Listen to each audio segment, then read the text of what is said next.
സമസ്ത 100-ാം വാർഷികത്തിൻ്റെ ഭാഗമായി സംഘടിപ്പിച്ചിട്ടുള്ള ഗ്ലോബൽ എക്സ്പോയുടെ മുന്നിലാണ് ഞാനിപ്പോൾ ഉള്ളത്. അപ്പോൾ ഇന്ന് നിങ്ങൾക്ക് കാണിക്കാൻ പോകുന്നത് ഇതിനകത്തുള്ള വിശേഷങ്ങളും കാര്യങ്ങളൊക്കെയാണ്. അപ്പോൾ വീഡിയോ സ്കിപ്പ് ചെയ്യാതെ എല്ലാവരും മുഴുവനായിട്ട് കാണുക. വീഡിയോൻ്റെ ലെങ്ത്ത് കൂടുന്നത് കൊണ്ട് പാർട്ട് 1 പാർട്ട് 2 എന്നുള്ള രീതിയിലായിരിക്കും ഞാൻ വീഡിയോ അപ്ലോഡ് ചെയ്യുക.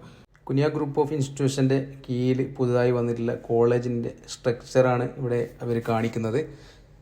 150ഓളം ഏക്കർ സ്ഥലത്ത് കുനിയ ഗ്രൂപ്പ് ഓഫ് ഇൻസ്റ്റിറ്റ്യൂഷൻസ് എന്ന പേരിൽ ഒരു ഉന്നത വിദ്യാഭ്യാസ സമുച്ചയം ഉയർന്നു വന്നിരിക്കുന്നു. രാജ്യാന്തര നിലവാരത്തിലുള്ള ഉന്നത വിദ്യാഭ്യാസ സ്ഥാപനങ്ങളുടെ ശൃംഖലയാണ് ട്രസ്റ്റ് ലക്ഷ്യമിടുന്നത്. 100% തൊഴിൽ ഉറപ്പാക്കുന്ന വ്യവസായ ബന്ധിത പാഠ്യവിഷയങ്ങളാണ് നമ്മുടെ രാജ്യത്തിന് ആവശ്യമെന്ന തിരിച്ചറിവിലൂടെ ആധുനിക വിദ്യാഭ്യാസം നൽകാൻ പറ്റുന്ന പാഠ്യപദ്ധതികളാണ് കുനിയ ഗ്രൂപ്പ് ഓഫ് ഇൻസ്റ്റിറ്റ്യൂഷൻസ് തയ്യാറാക്കിയിട്ടുള്ളത്.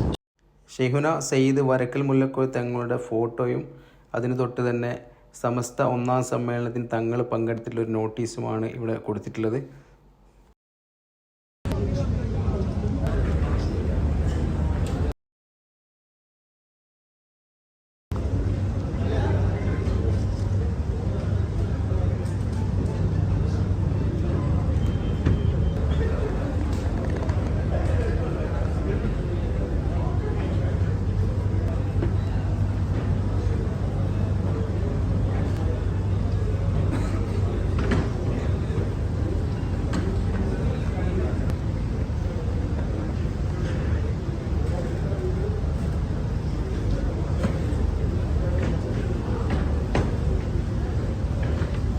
ഈജിപ്ത്, തുർക്കി അങ്ങനെ തുടങ്ങിയ രാജ്യങ്ങളിൽ സ്ഥിതി ചെയ്തിരുന്ന പള്ളികളുടെ ഡെമോ ആണ് നിങ്ങളിവിടെ കാണുന്നത്.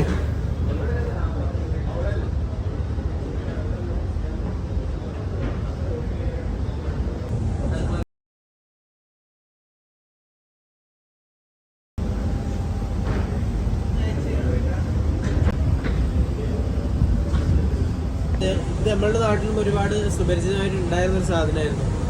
ഈ വാട്ടർ വീൽ എന്നൊക്കെ പറയും. അപ്പൊ അതിനുള്ളൊരു ആരംഭ രൂപം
പണിയുണ്ടോ ജനമുണ്ടോ കാലപ്പഴക്കാൻ കൊണ്ട് നീ നരയ്ക്കുന്ന 33-ലൊരിക്കലും കവിയുന്ന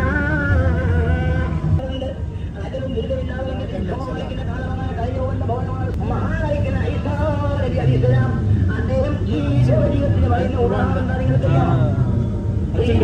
സഹോദരന്മാരി ഇന്നത്തെ പിടികൂടുമെന്ന് വന്നപ്പോൾ ഇയാൾ ഓടാൻ തുടങ്ങി.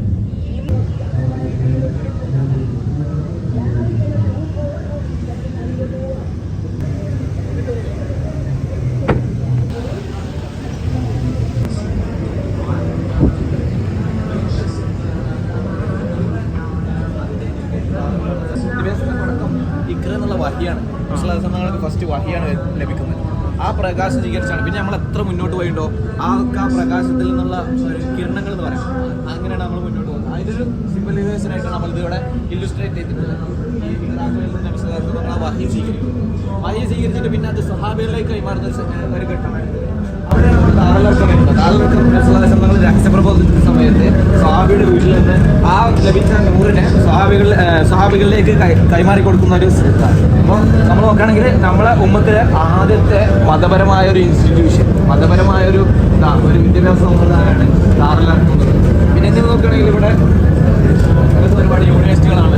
പിന്നെ ഇങ്ങനെ തമുദാബിയങ്ങൾ അങ്ങനെ പോവാണ്. ഖിലാഫത്തിന്റെ കാലങ്ങൾ അങ്ങനെ പോവാണ്. ഇവിടെ നിങ്ങൾക്ക് ഒരുപാട് ഇൻസ്റ്റിറ്റ്യൂഷൻസ് കാണാൻ പറ്റും. ഇവിടെ നിങ്ങൾക്ക് ഒരുപാട് പ്രധാനപ്പെട്ട കിതാബുകൾ കാണാം. ഇതൊക്കെയാണ് ഇന്ന് കാണുന്ന മോഡേൺ കാലത്ത് നിന്നുള്ള നമ്മളെ അറിവുകളൊക്കെ രൂപാന്തരപ്പെടുത്തുന്നതിൽ ചാലകശക്തിയായിട്ട് പ്രവർത്തിക്കുന്നത്. പിന്നെ ഇവിടെ നോക്കുകയാണെങ്കിൽ എങ്ങനെ നമുക്ക് ഈ നൂറിനെ കിട്ടി, വഹിയിൽ തുടങ്ങിയ നൂറിനെ നമ്മൾക്ക് എങ്ങനെ എത്തി, അത് റസൂലുള്ളാഹിൽ നിന്ന് ഇങ്ങനെ കൈമാറി വന്നത്. ഇത് ഒരു പണ്ഡിത പരമ്പരയാണ്. ഇങ്ങനെ കൈമാറി വന്ന അവസാനം ശംസുദ്ദീൻ